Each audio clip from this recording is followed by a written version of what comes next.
চাঁদাবাজিতে অতিষ্ঠ ব্যবসায়ীরা, এতে কারখানার উৎপাদন ব্যাহত হওয়ার পাশাপাশি বাধার মুখে পড়ছে শিল্পায়ন। সংবাদ সম্মেলনে এমন অভিযোগ করেন ঢাকা চেম্বারের সভাপতি তাসকিন আহমেদ। এ সময় সরকারের প্রতিশ্রুত 1 কোটি কর্মসংস্থান নিশ্চিতে বেসরকারি খাতকে সহায়তার আহ্বান জানান ডিসিসিআই সভাপতি।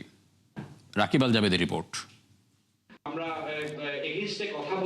ব্যবসায়ীদের প্রত্যাশা ও ব্যবসার সূচকগুলোর সবশেষ অবস্থা নতুন সরকারের কাছে তুলে ধরতে এই সংবাদ সম্মেলনের আয়োজন করে Dhaka chamber of commerce and industries, যেখানে গুরুত্ব পায় বর্তমান ও আগামী দিনের সম্ভাবনা ও চ্যালেঞ্জের নানা দিক। উৎপাদন প্রতিনিয়ত।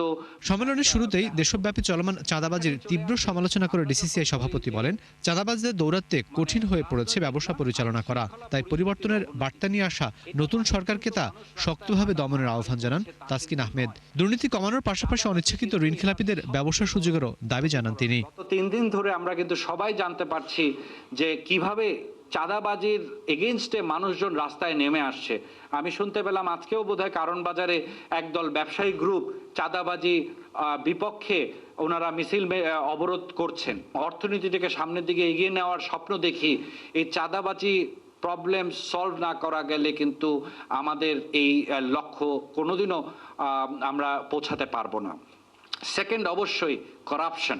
অনেক সচল ভালো ব্যবসায়ীরাও কিন্তু নন পারফর্মিং এবং যেটা আমরা ক্লাসিফিকেশন যেটা বলি সেটার মধ্যে পড়ে গেছে। এ সময় জ্বালানি সংকট, চড়া সুদহার সহ নানা সমস্যার কথা তুলে ধরেন ডিসিসিআই সভাপতি। বলেন, বেসরকারি খাতকে যথাযথ সহায়তা না করলে 1 কোটি কর্মসংস্থান সৃষ্টি করা কঠিন হবে সরকারের জন্য। এছাড়া এলডিসি গ্র্যাজুয়েশন পিছিয়ে দিতে সরকারের চলমান প্রচেষ্টার প্রশংসাও করেন তিনি। দৈনিক যেই গ্যাসের চাহিদা তার প্রায় 30% কিন্তু আমরা ডেইলি ঘাটতি রয়ে যাচ্ছে। এই বিশাল ঘাটতি শিল্প উৎপাদন ও বিদ্যুৎ খাতের জন্য বড় ধরনের সংকট তৈরি করছে। ওনাদের প্রথম কর্মদিবসেই ওনারা অফিসিয়ালি চিঠি দিয়ে এটার 3 বছর ডেফার করার পেছানোর জন্য অলরেডি সংশ্লিষ্ট ইউনাইটেড নেশনের দপ্তরে চিঠি দিয়ে জানিয়েছেন।